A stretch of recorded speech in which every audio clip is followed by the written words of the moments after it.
morning. So today we are going to continue our chapter number 4 which is structure of an atom, है ना। तो इसमें मैंने कुछ बेसिक चीजें आपको व्हाट इज एन एटम और उसके बारे में बहुत सारी डिटेल्स मैं आपको पिछले वीडियो में दी थी। आगे देखते हैं, कुछ पॉइंट समझेंगे like what is atomic number, what is mass number and जो कुछ साइंटिस्ट है जिन्होंने एटॉमिक मॉडल बताया है ना। आज जो हम जानते हैं एटम के बारे में क्या है, वो कैसे स्टार्ट हुआ, तो वो सारी चीजें हम देखेंगे। उसमें हम जे थॉमसन का एटॉमिक मॉडल देखेंगे, रदरफोर्ड का देखेंगे एंड बोर का एटॉमिक मॉडल आज क्लियर करेंगे। तो स्टार्टिंग विथ किसी भी एटम में मैं आपको ये बता चुकी हूं that we have three things right which are proton, neutron and electron. ठीक है, एक एटम है जिसमें एक न्यूक्लियस होता है और nucleus consist of protons and neutron और ऑर्बिट में रिवॉल्व होता है electron. Now what is atomic number? Atomic number क्या होता है भाई? तो एटॉमिक नंबर का डेफिनेशन आप लिख सकते हो, द नंबर ऑफ प्रोटॉन्स और the number of electron in an atom is considered as atomic number. ठीक है, जैसे कि एग्जांपल अगर मैं बात करूं पोटेशियम, तो पोटेशियम में होता है नंबर ऑफ इलेक्ट्रॉन की अगर बात करूं 19 इलेक्ट्रॉन, 19 प्रोटॉन्स एंड उसमें न्यूट्रॉन क्या है, इट इज 20। अच्छा, one more important fact is in any atom, किसी भी एटम में जितने इलेक्ट्रॉन्स होंगे उतने ही प्रोटॉन्स होंगे। ओके, जितने नेगेटिव चार्ज होते हैं उतने ही पॉजिटिव चार्ज है। एक प्रोटॉन एक इलेक्ट्रॉन को होल्ड करके रखेगा, तो जितने प्रोटॉन्स है जितने पॉजिटिव चार्ज है उतने ही नेगेटिव चार्ज होंगे। और न्यूट्रॉन में भी सेम हो सकता है और किसी में सेम नहीं भी हो सकता, अलग हो सकता है। ठीक है, तो अगर मैं बात करूं पोटेशियम की, तो उसमें जैसे इलेक्ट्रॉन 19 इलेक्ट्रॉन्स है, प्रोटॉन 19 है और न्यूट्रॉन 20 है। ठीक है, तो what is the atomic number of potassium? It is 19। 19 क्या है? पोटेशियम का एटॉमिक नंबर है। चाहे आप ये लो, दोनों इक्वल होते हैं। Okay, like in any atom number of electron is equal to number of proton. अगर पोटेशियम में 90 इलेक्ट्रॉन है तो उसमें प्रोटॉन्स भी 90 होंगे। और ये जो नंबर है दैट मींस या तो नंबर ऑफ इलेक्ट्रॉन बोलो या आप नंबर ऑफ प्रोटॉन बोलो, वो ही एटॉमिक नंबर कहलाता है किसी भी एक एटम का। जैसे कि hydrogen is the first element, hydrogen का एटॉमिक नंबर 1 है। इससे ये क्लियर हो रहा है कि हाइड्रोजन में एक इलेक्ट्रॉन है और एक प्रोटॉन होंगे। क्लियर हो गया students what is atomic number? Okay, the atomic number is represented by the symbol Z। Atomic number को हम किससे रिप्रेजेंट करते हैं? Z। ठीक है, एंड मास नंबर नेक्स्ट क्या है? Mass number. मास नंबर को हम रिप्रेजेंट करते हैं कैपिटल A से। ठीक है, मास नंबर क्या होता है भाई? सो एक एटम में हमको ये पता है, मैंने लास्ट वीडियो में बताया था इलेक्ट्रॉन का जो मास है वो नेग्लिजिबल है, तो हम उसकी बात नहीं करेंगे। लेकिन जिसका मास कंसीडरेबल है, कंसीडर किया जा सकता है, ऐसे जितने भी पार्टिकल्स होंगे उनको अगर मैं ऐड कर दूंगी तो वो होता है किसी भी एटम का मास नंबर। अब मास किसका कंसीडर किया जाता है? प्रोटॉन्स का एंड न्यूट्रॉन्स का, राइट। तो जितने भी प्रोटॉन्स हैं उसमें प्लस जितने भी न्यूट्रॉन हैं, अगर मैं दोनों को ऐड कर दूं तो I will get the value of mass number in any atom. तो मास नंबर को आप कैपिटल A लिखेंगे एंड उसका क्या होता है? Sum of number of protons and number of neutrons, number of protons plus number of neutron, ये होता है मास नंबर।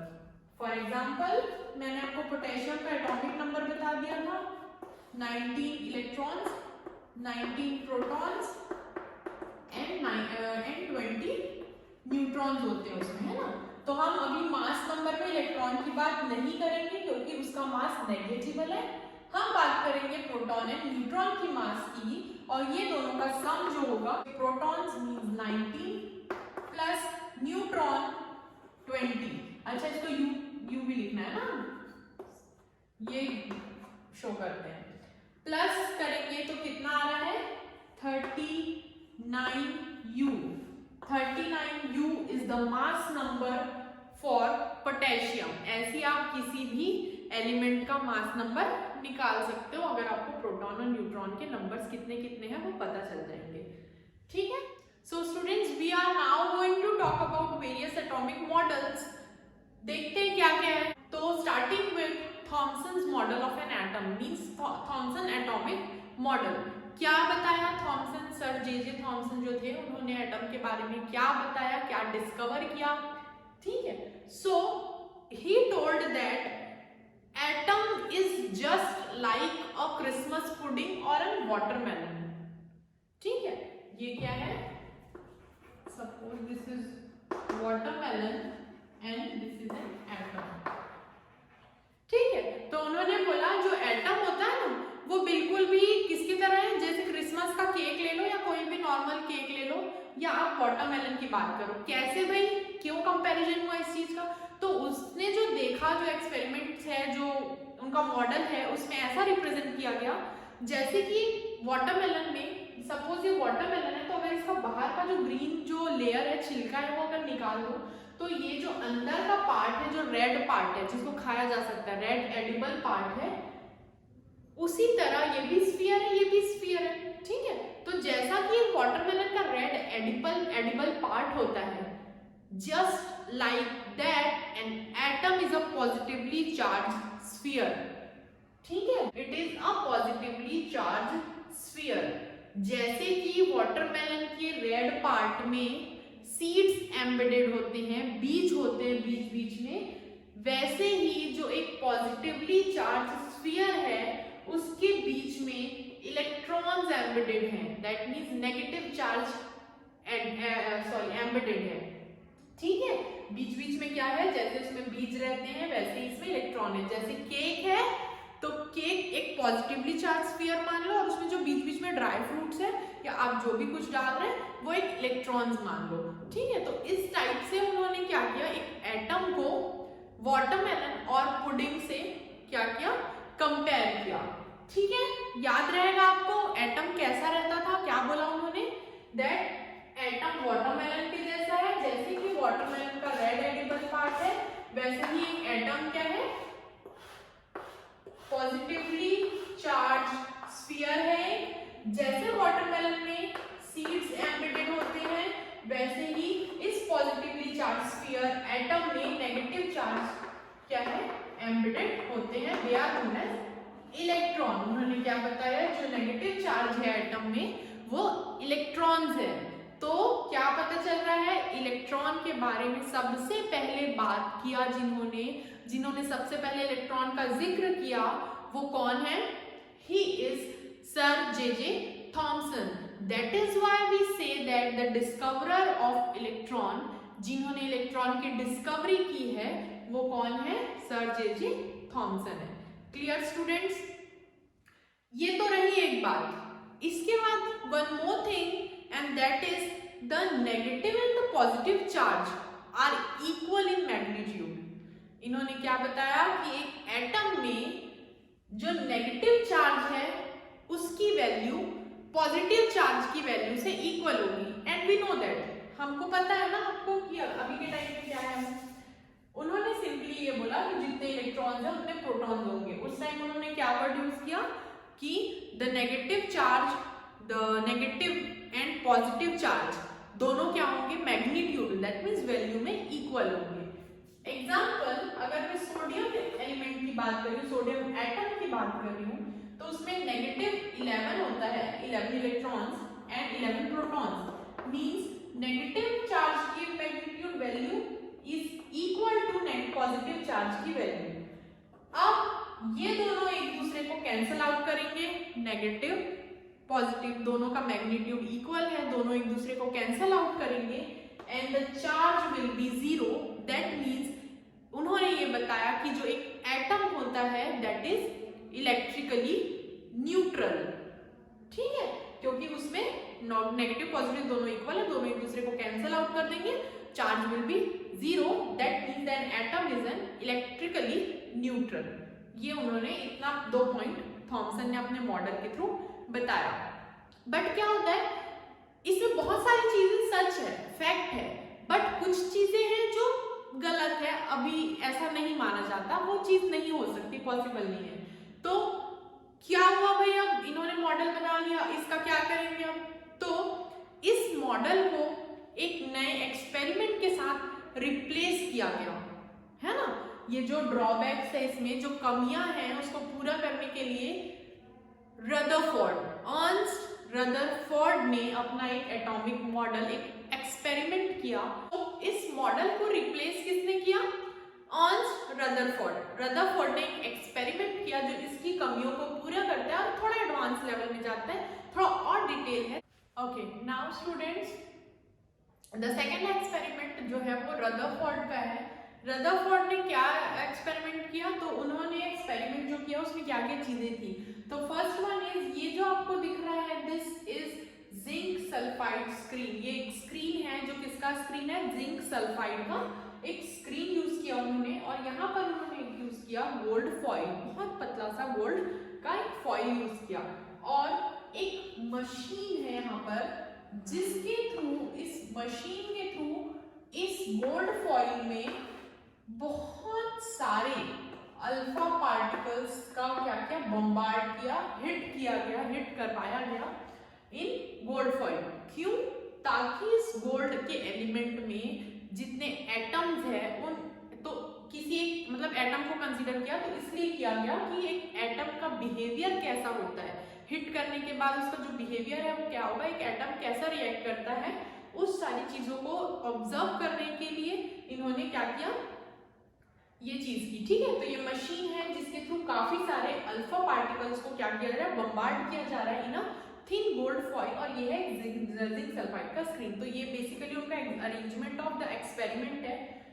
अब देखो क्या है, अच्छा one more thing, what is alpha particle? आपको पता नहीं है व्हाट इज अल्फा पार्टिकल, है ना। तो अल्फा पार्टिकल क्या होता है?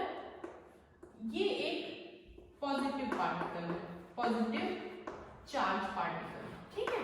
आप क्या बोल सकते हो? Alpha particle is a positively charged particle. It is represented as alpha, लिखो अल्फा 2 प्लस या He2 plus. Now why He? तो जो अल्फा पार्टिकल है, जो एक पॉजिटिवली चार्ज पार्टिकल होते हैं, ये पूरे बिल्कुल हीलियम न्यूक्लियाई के जैसे हैं। जो बिहेवियर है जो इनका है वो क्या है? Helium nuclei. हाउ? कैसे? तो जैसे कि जो हीलियम है, हीलियम क्या है? हाइड्रोजन के अगला वाला एलिमेंट जिसका एटॉमिक नंबर होता है 2। दैट मीन जो हीलियम का न्यूक्लियस है ना, इसमें होते हैं 2 प्रोटॉन्स होते हैं, इट हैज 2 न्यूट्रॉन्स। ओके, तो जो ये 2 प्रोटॉन्स है, एक जो पॉजिटिव चार्ज है उसका जो वैल्यू है दैट इज +1.6 × 10⁻⁻19 कूलम। यहाँ पर एक प्रोटॉन, एक पॉजिटिव चार्ज की वैल्यू, ये मैंने आपको बताया था, 2 का क्या होगा? ×2, ठीक है।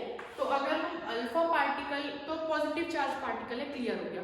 लेकिन अगर इसको मास और चार्ज के बेस पे बात करें, चार्ज के अकॉर्डिंग बात करें, तो इसका कंपैरिजन होता है हीलियम न्यूक्लियाई से। हीलियम न्यूक्लियाई से क्यों? क्योंकि इसके जो न्यूक्लियस में 2 प्रोटॉन्स होते हैं, जो चार्ज है that is exactly the same of alpha particle. Alpha particle का जो चार्ज होता है वो इतना होता है, 2 प्रोटॉन्स के चार्ज के बराबर। दैट मींस अराउंड इन दोनों को अगर मल्टीप्लाई करेंगे हम, तो 3.2 × 10⁻⁻19 कूलम प्लस में, क्योंकि alpha particle is also positive charge particle, तो इसलिए इसको हीलियम न्यूक्लियाई कहा जाता है, या आप बोल सकते हो alpha particle positive charge particle है जिसका चार्ज है 3.2 × 10⁻⁻19 कूलम अराउंड, ठीक है। अच्छा, इसका जो वेट रहता है वो 6 ग्राम समथिंग होता है। तो ऐसे ही एक का इतना है, तो ऐसे ही थाउजेंड्स ऑफ, ठीक है, 12,000 20,000 थाउजेंड्स ऑफ अल्फा पार्टिकल्स को एक थिन गोल्ड फॉइल में हिट कराया गया, बम्बार्ड किया गया, जिससे हमें इसका नेचर पता चल सके एटम का। नाउ इसका तो क्लियर हो गया कि मशीन से अल्फा पार्टिकल हिट कर रहे हैं, what is alpha particle, clear हो गया। Now why only gold foil? सिर्फ गोल्ड का फॉइल क्यों लिया गया? यहाँ पर हमारे पीरियोडिक टेबल में बहुत सारे एलिमेंट्स हैं, हमारे केमिस्ट्री में लेकिन सिर्फ गोल्ड को क्यों चूज किया गया? तो reason being the gold is the most malleable metal, है ना। जो मेटल्स होते हैं, यहाँ पर मेटल लेने का रीजन भी ये है कि जो मेटल होते हैं ना वो बहुत मैलिएबल होते हैं। मैलिएबल उनकी जो क्वालिटी है उसमें मैलिएबिलिटी होती है। मैलिएबल का मीन्स होता है कि हम किसी भी एक मेटल को बहुत पतले शीट में कन्वर्ट कर सकते हैं। इतने से मेटल को हम इतना पतला शीट भी बना सकते हैं। तो ये जो नेचर है वो सिर्फ मेटल्स में होता है, और उसमें भी सारे मेटल्स में नहीं।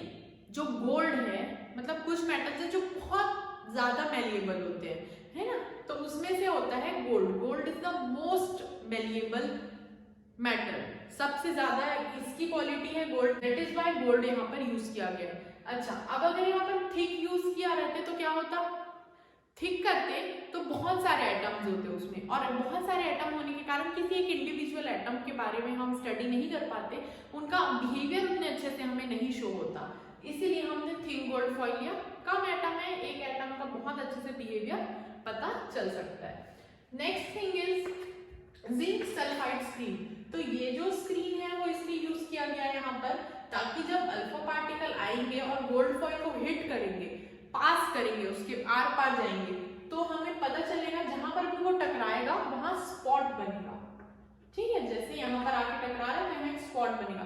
तो इससे हमें पता चल सकता है कि क्या उससे ये पास होते हैं, अल्फा पार्टिकल से किसी भी एक एटम से नहीं होंगे, हो रहे हैं तो कैसे इधर जा रहे हैं, डायरेक्शन क्या है, स्ट्रेट है, 90 डिग्री। तो ये सारी चीजों को ऑब्जर्व करने के लिए हमने वहां पर एक जिंक सल्फाइड की स्क्रीन यूज की। ठीक है, तो ये बेसिक हो गया अरेंजमेंट। अब देखते हैं ऐसा करने के बाद क्या क्या ऑब्जर्वेशन हुए, हमें क्या क्या देखने को मिला। द फर्स्ट वन इज, क्या बोलता है, क्या देखने को मिला पहला नंबर में हमें? The most alpha particles passed through the foil without any deviation. मतलब कि most of alpha particle means more than 90%, समझ लो। ठीक है, तो इसमें से जितने भी अल्फा पार्टिकल्स पास किए गए, हिट किए गए इस गोल्ड फॉइल में, उसमें से जो 90% है उससे ज्यादा अल्फा पार्टिकल्स क्या किए, बिना किसी डेविएशन मींस बिना बेंडिंग के सीधे सीधे पास हो गए। ठीक है, लाइक दिस, यहाँ पर स्पॉट्स मिले मोर देन 90% के। तो बहुत सारे अल्फा पार्टिकल जो है वो बिना किसी बेंडिंग के सीधे हिट किए। तो फर्स्ट पॉइंट, फर्स्ट ऑब्जर्वेशन हमें ये पता चला। सेकेंड क्या पता चला? few alpha particles got deflected through foil making small angles। ठीक है, अब इसमें से बाकी जो बचे उसमें से कुछ अल्फा पार्टिकल्स क्या हुए, स्मॉल एंगल्स बनाते हुए इधर उधर डिफ्लेक्ट हुए, डेविएशन हुआ उनमें। ठीक है, जैसे कि कुछ जो अल्फा पार्टिकल्स के स्पॉट्स यहाँ मिले मींस वो यहाँ से डेविएट हुआ, कोई इस एंगल में गए, कोई रिवर्स एंगल में गए। ठीक है, तो मतलब यहाँ से कुछ ना कुछ एंगल बना के क्या हुआ, वो डिफ्लेक्ट हुए। उसके बाद थर्ड पॉइंट है, a very few alpha particles 1 out of 12,000 got 180 degree reversal in path. इसका मतलब क्या? तो 1 out of 12,000 मींस अगर मैं यहाँ पर 12,000 अल्फा पार्टिकल्स हिट करवा रही हूँ तो उसमें से सिर्फ एक, मतलब इतना रेयर है ना, तो सिर्फ एक जो अल्फा पार्टिकल ऐसा होगा जो यहाँ टकरा के बाउंस बैक करेगा इन 180 डिग्री, है ना, वापस आ रहा है ये 180 डिग्री। तो ये जो थे कुछ ऑब्जर्वेशंस किए गए, देखा गया कि क्या हो रहा है। अब इससे हमें पता क्या चल रहा है एटम के बारे में, द मेन पॉइंट। तो हम कंक्लूजन क्या क्या निकाले वो देखो। ऑब्जर्वेशन को देखते हुए हमें एटम के बारे में क्या पता चल रहा है, देखो यहाँ पर मैंने ड्रॉ किया हुआ है, ये जो है ये गोल्ड है। ठीक है, ये एलिमेंट गोल्ड एलिमेंट है और उसके अंदर ये उसके क्या है, एटम्स है। एयू ऑरम गोल्ड का साइंटिफिक नेम, उसका रिप्रेजेंटेशन सिंबल एयू होता है, सबको पता है ना। तो ये गोल्ड के एटम्स है इन अ गोल्ड फॉइल। ठीक है, तो हम उसको थोड़े जूम इन करके देख रहे हैं कि हो क्या रहा है। तो ये सारे जो है वो अल्फा पार्टिकल्स है, अल्फा रेज है। ठीक है, तो हुआ क्या, देखो पहला ऑब्जर्वेशन हमने क्या देखा कि most of the alpha particle pass through the foil without any deviation, means सीधा सीधा निकल गया most of the alpha particles. तो उसका मतलब क्या, तो डायरेक्ट पास हो रहा है बिना किसी बेंडिंग के। इसका मतलब ये कंक्लूजन करूंगा। फर्स्ट वन इज कि एटम में काफी सारा खाली स्पेस होता है, ठीक है। The atom has a lot of empty space. वहां पर एम्प्टी स्पेस क्यों, खाली जगह है। देखो अब यहाँ पर अगर मैं कुछ ऑब्जेक्ट रख दूंगी या कुछ चीज है तो वो ऑब्वियसली टकरा के इधर उधर जाएगा, है ना। लेकिन अगर यहाँ पर कुछ नहीं है, खाली है, तो वो क्या होगा, सीधा पास हो जाएगा। इसीलिए इसका क्या फर्स्ट कंक्लूजन है कि एक atom consist of a lot of empty space inside it. फिर देखो क्या था, few alpha particles got deflected through some angle. जो कुछ अल्फा पार्टिकल्स है वो क्या हुए, छोटे छोटे एंगल में डिफ्लेक्ट हुए। डिफ्लेक्ट हो रहे हैं, ऑपोजिट जा रहे हैं, का मतलब क्या, डेविएट हो गए। तो ऑब्वियसली वहां पर बहुत हैवी सा कुछ पॉजिटिव चार्ज है। पॉजिटिव पॉजिटिव को रिपेल करता है, डिफ्लेक्ट करता है, अपने से दूर करता है सेम चार्ज, है ना। अब इलेक्ट्रॉन इतना वो नहीं है कि वो अट्रैक्ट भी कर सके, इलेक्ट्रॉन बहुत छोटा सा है।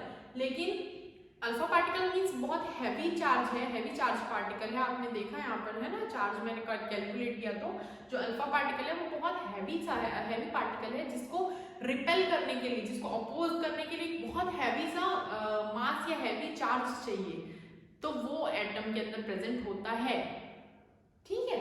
तो मतलब कि अगर वो डेविएट हो जा रहा है, किसी से टकरा रहा है, किसी के अपोज कर रहा है, रिपेल हो रहा है, दैट मींस एटम में भी एक हैवी सा कुछ पॉजिटिव चार्ज है, ये भी पता चला हमें, ठीक है। That means the second conclusion says that अगर कोई पॉजिटिव चार्ज पार्टिकल को कोई रिपेल हो रहा है, दैट मींस उसमें भी एक पॉजिटिव चार्ज है, और वो इतने हैवी पार्टिकल को रिपेल कर रहा है, दैट मींस जो इसके अंदर है उसका मास और कंसीडरेबल है और उसका चार्ज भी है, ठीक है।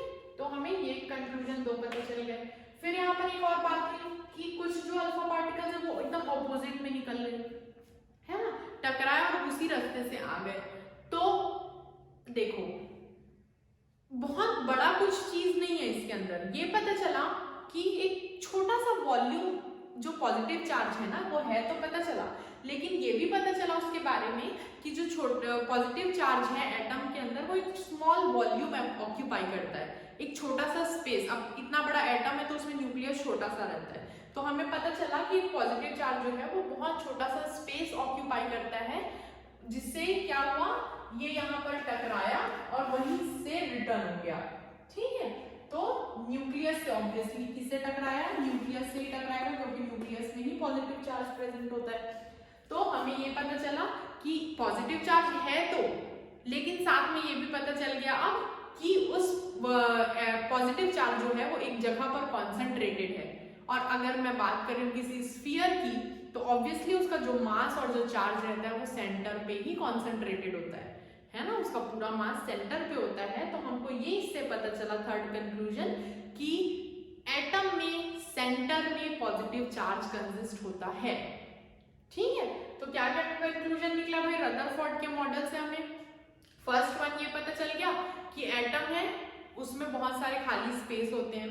सेकेंड चीज ये पता चली that it has some heavy positive charge, ठीक है। थर्ड चीज ये पता चला कि वो जो पॉजिटिव चार्ज है that is concentrated at the centre and it consist of small volume inside a atom, ठीक है। तो ये तीन कंक्लूजन्स दिए रदरफोर्ड ने अपने एक्सपेरिमेंट के थ्रू और पता चला एटम का। अब इसके कुछ ड्रॉबैक्स भी थे, जो इसकी कमियां थी, क्योंकि बोर ने और एक मॉडल लाया है ना, तो उसको ऐसा क्यों लाना पड़ा, क्योंकि रदरफोर्ड के जो मॉडल है एटॉमिक एक्सपेरिमेंट में उसमें कुछ ड्रॉबैक्स थी, कुछ कमियां थी। तो वो देखते हैं कि क्या ड्रॉबैक्स थे, उसके बाद देखेंगे कि बोर ने उस ड्रॉबैक्स को कैसे ओवरकम किया। स्टूडेंट्स देखो रदरफोर्ड का भी एटॉमिक मॉडल आ गया है ना, उसके अकॉर्डिंग क्या है, बीच में न्यूक्लियस है, पॉजिटिव चार्ज है, ऑर्बिट से जिसमें इलेक्ट्रॉन क्या है, एक ऑर्बिट है जिसमें इलेक्ट्रॉन्स क्या कर रहे हैं, रिवॉल्व हो रहे हैं, ठीक है। लेकिन ये जो उसका मॉडल था वो कहीं ना कहीं गलत है।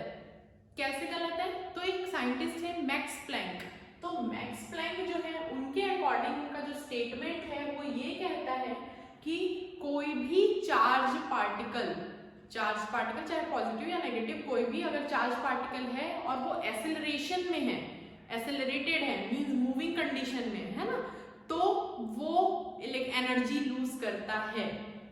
Any charge particle in acceleration loses it's energy, ठीक है, in the form of radiation. कोई भी चार्ज पार्टिकल है वो एक्सेलरेशन में है अगर, है ना, तो वो क्या करता है, लूज करता है अपना एनर्जी। किस फॉर्म में करता है भाई, तो रेडिएशन के फॉर्म में करता है। रेडिएशन और इलेक्ट्रोमैग्नेटिक वेव, ठीक है, तरंग इलेक्ट्रोमैग्नेटिक वेव्स के फॉर्म में अपना एनर्जी लूज करते जाता है अगर कोई चार्ज पार्टिकल मोशन में है।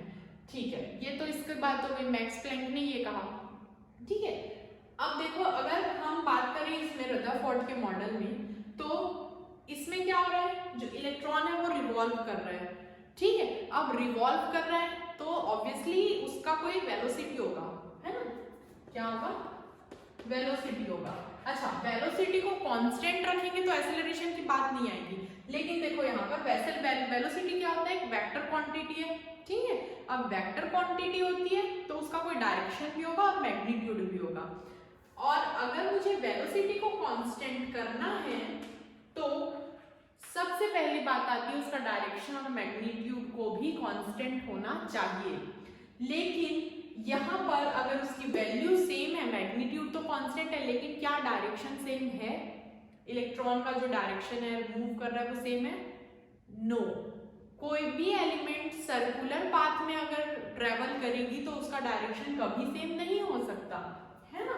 इलेक्ट्रॉन क्या एक सर्कुलर पाथ में घूम रहा है तो उसका जो डायरेक्शन है वो ऐसे चेंज होते रहेगा और वो कांस्टेंट नहीं हो सकता। ठीक है, तो क्योंकि उसका डायरेक्शन चेंज हो रहा है मींस वेलोसिटी भी कांस्टेंट नहीं रहेगी, वेलोसिटी भी चेंज हो रही है।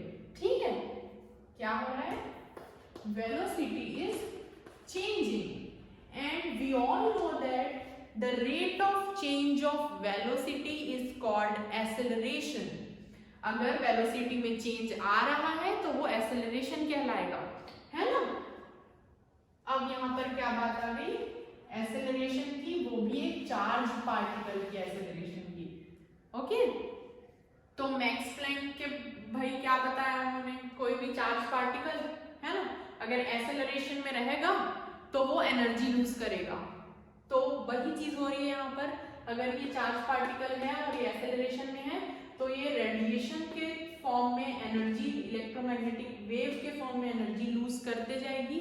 और छोटा सा इलेक्ट्रॉन है, एनर्जी लूज करते करते लूज धीरे धीरे कम होते जाएगा, उसका जो स्पीड है लूज करते करते वो इस टाइप का कुछ रास्ता तय करेगा और वो गया, खत्म। ठीक है, पॉजिटिव चार्ज में चला गया, उसकी कोई एनर्जी नहीं, इलेक्ट्रॉन नहीं है। अब कोई भी आइटम विदाउट इलेक्ट्रॉन तो होगा नहीं। इसको समझाने के लिए, ठीक करने के लिए रिप्लेस किया किन्होंने, अपना एक मॉडल लाया, बोर के मॉडल ने, नील्स बोर। ठीक है, तो नील्स बोर का जो मॉडल है हम अब उसके बारे में देखेंगे। अगर आपको कुछ भी यहाँ पर डाउट्स है तो आप बिल्कुल आप मुझे पूछ सकते हो। ओके स्टूडेंट्स, चलो मूव ऑन करते हैं बोर के मॉडल पे। Now third one is Bohr's atomic model by Niels Bohr. इस मॉडल को सबसे इंपॉर्टेंट मॉडल माना जाता है। ठीक है, ये बहुत डिटेल में इन्होंने बताया है, लेकिन हम यहाँ पर क्या है, 9th में सिर्फ बेसिक पॉस्टुलेट देखेंगे, बेसिक जो डिटेल उन्होंने 2 पॉइंट्स हमें बताया हम उसके बारे में बस पढ़ेंगे, ज्यादा डीपली नहीं जाएंगे। ठीक है, तो ये जो बोर का मॉडल है, उन्होंने नील्स बोर ने क्या बताया, that electron revolves around the nucleus in various orbit. ठीक है, अलग अलग ऑर्बिट्स में अलग अलग इलेक्ट्रॉन्स रिवॉल्व करते हैं न्यूक्लियस के चारों तरफ। ये किसी भी रैंडम ऑर्बिट में या एक ही ऑर्बिट में सारे इलेक्ट्रॉन्स ऐसा रिवॉल्यूशन नहीं करते। ठीक है, और इसीलिए ये जो ऑर्बिट्स है, ये ऑर्बिट्स को क्या कहा गया है, डिस्क्रीट ऑर्बिट्स। ये जो ऑर्बिट्स है उन्होंने कहा डिस्क्रीट ऑर्बिट्स, या फिर आप इसको बोल सकते हो स्टेशनरी ऑर्बिट। ठीक है, तो उन्होंने जो फर्स्ट पॉइंट हमें ये दी है, the electron revolves around the nucleus in various discrete orbits. ठीक है, अलग अलग एनर्जी लेवल के हिसाब से वो रिवॉल्व करते हैं। देखो इनका नेमिंग भी किया गया है, उन्होंने जो ऑर्बिट बताया है अलग अलग ऑर्बिट्स, तो उनकी नेमिंग भी की है। कैसे, फर्स्ट को उन्होंने कहा के शेल या के ऑर्बिट, आप ऑर्बिट को शेल भी बोल सकते हो। ठीक है, तो फर्स्ट वाले शेल को उन्होंने क्या बोला, K shell, L, M, N and so on. One by one ऐसे उन्होंने शेल्स को नाम दिया गया। ठीक है, इसमें इलेक्ट्रॉन डिस्ट्रीब्यूट होते हैं, ऐसा नहीं कि एक शेल है उसमें बहुत सारे इलेक्ट्रॉन, कितना भी आपकी मर्जी, वो नहीं होगा। वो एक फॉर्मूला है, वो मैं आगे आपको बताऊंगी कैसे डिस्ट्रीब्यूशन है, इलेक्ट्रॉनिक कॉन्फ़िगरेशन कैसे होता है। तो बोर का कहना ये है कि जो इलेक्ट्रॉन है वो बहुत डिफरेंट वेरियस ऑर्बिट में क्या करते हैं, डिस्क्रीट ऑर्बिट में रिवॉल्व करते हैं, और जब ये इस पे रिवॉल्व करते हैं तो they do not radiate any energy, है ना। हम बात कर रहे थे लूज करेगा एनर्जी, रेडिएशन निकलेगी, लूज होगा तो वो अंदर डिसॉल्व हो जाएगा, इलेक्ट्रॉन का स्पाइरल पाथ बन जाएगा, लेकिन यहाँ नहीं हो रहा है। उन्होंने उस कमी थी रदरफोर्ड की, उसको पूरी की। उन्होंने क्या बोला, ये ऐसे ऑर्बिट्स होते हैं ना, ये ऐसे एनर्जी लेवल्स होते हैं जहां पर जब इलेक्ट्रॉन रिवॉल्व करता है तो उस टाइम पर कोई भी एनर्जी रेडिएट नहीं होती। ठीक है, तो रेडिएट नहीं होगी तो वो स्टेबली इलेक्ट्रॉन रिवॉल्व करेंगे। अच्छा, रेडिएट होती कब है एनर्जी, तो इसकी जो इलेक्ट्रॉन है उसकी एनर्जी रेडिएट तब होगी जब वो अपना ऑर्बिट चेंज करेंगे, मीन ओनली जब वो हाई एनर्जी लेवल से लो एनर्जी लेवल में शिफ्ट होंगे, जब भी, तब एनर्जी रेडिएट होती है। अदरवाइज ये है कि उनका जो 2 पॉइंट है कहने का, यहाँ पर एनर्जी रेडिएट नहीं करेंगे। तो बोर के मॉडल ने एटम को बहुत अच्छे से जो ओवरकम किया, तो वो उन्होंने 2 पॉइंट बेसिक आपको याद रखने की जरूरत है। क्या बताया, the electron revolves around the nucleus in various orbits, those orbits are called discrete orbits or stationary orbits.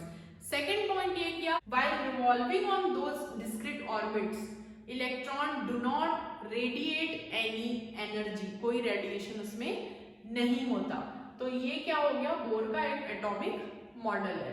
ठीक है, तो स्टूडेंट्स ये थे 3 एक्सपेरिमेंट्स और 3 एटॉमिक मॉडल, जिसके बारे में आपको बहुत इंपॉर्टेंट है, जो पॉइंट्स मैंने आपको बताया वही आपको याद रखना है, ज्यादा डीपली नहीं पढ़ना है इसको। इसके अलावा हमारा क्या बच गया, वैलेंस इलेक्ट्रॉन क्या होता है, वैलेंसी क्या होती है। ठीक है, इलेक्ट्रॉनिक कॉन्फ़िगरेशन मैं आपको बता दूंगी। 5 to 10 मिनट्स का और एक छोटा सा वीडियो आपको मैं नेक्स्ट क्लास में बताऊंगी, तो आपका ये चैप्टर भी कंप्लीट हो जाएगा। So thank you students.